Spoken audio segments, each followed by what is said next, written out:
This morning, 4 innocent Israelis safely back home with their families after being kidnapped by brutal Hamas terrorists and held hostage in Gaza for 8 months. The daring IDF rescue carried out in a densely populated refugee camp where the hostages were held in the homes of civilians. Joining us now, former IDF spokesperson Jonathan Conricus, also a former lieutenant colonel in the IDF. Sir, thank you very much for being here. Thank you for having me. For our audience, how did this go down? Well, it went down after weeks of planning, collecting intelligence from various sources, including doing preparations and operations in order to gather intelligence on the ground, which then finally allowed Israeli commandos, the elite of the elite Israeli special forces, to understand where they were being held and then to launch an operation that basically hit 2 locations. And the key thing was to do it simultaneously. The underlying assumption was that if Israel hits one place where Noah or the other place where the 3 men were being held, if we don't do it simultaneously, the risks for the lives of the other location or the hostages being held in the other location were very high. So it had to be simultaneously. Israeli troops were able to infiltrate without being noticed. And so this means they were wearing civilian clothes. I mean, didn't come in a military formation. No, they didn't advertise their advance ahead of time, and they surprised the Hamas guards and the civilian sentries that Hamas has deployed along the area. They got to the locations, burst in. Unfortunately, in one of the locations, an Israeli Special Forces soldier was severely wounded. He later died of his wounds, which is a terrible loss for Israel. He is a real bona fide hero. His name was Arnon, and the operation is now named after him. He was the leader of the counterterrorism unit. And what the Israeli troops did was go in simultaneously, get the hostages out. And the more difficult part became actually the vehicle exfiltration. And this is a very densely populated area, very small alleys, lots and lots of people around it. And what basically happened was that one of the vehicles got stuck.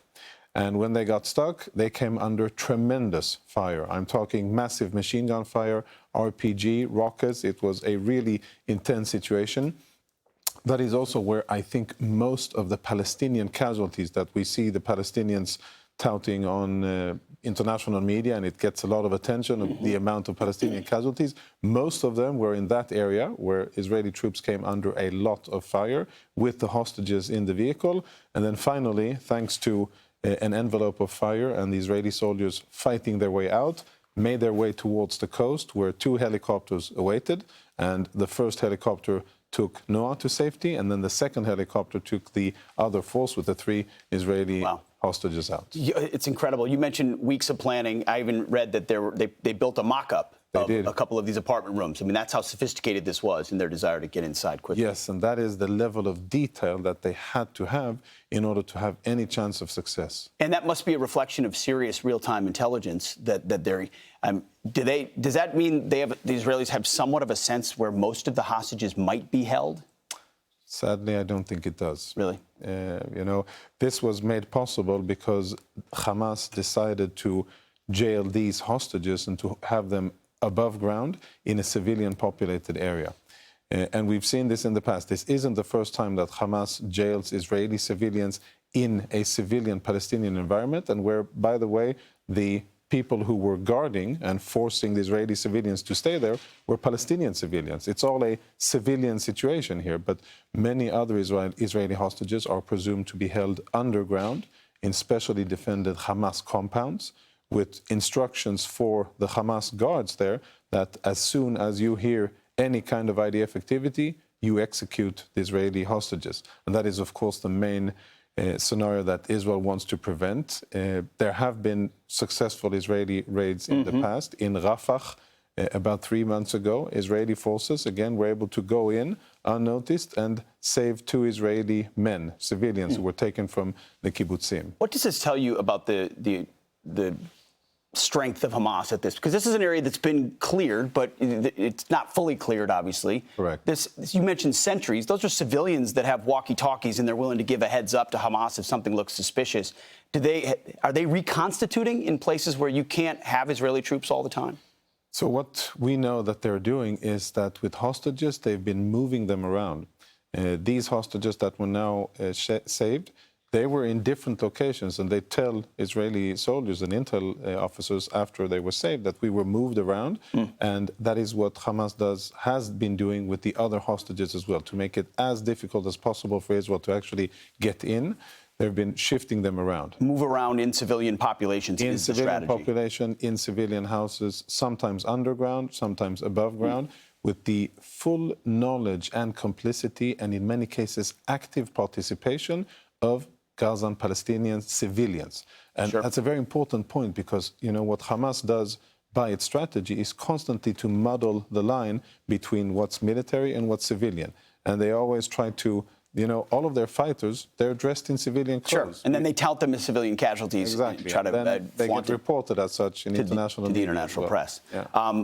I want to get your comment as well, because there were some anti-Israel protesters surrounding the White House. They defaced some monuments. They're calling out genocide, Joe, chanting, you're a sellout, pack your bags and get the hell out, smearing red paint on Andrew Jackson. I mean, if these protesters are really angry at Joe Biden's approach to what's going on in Israel. What's your take?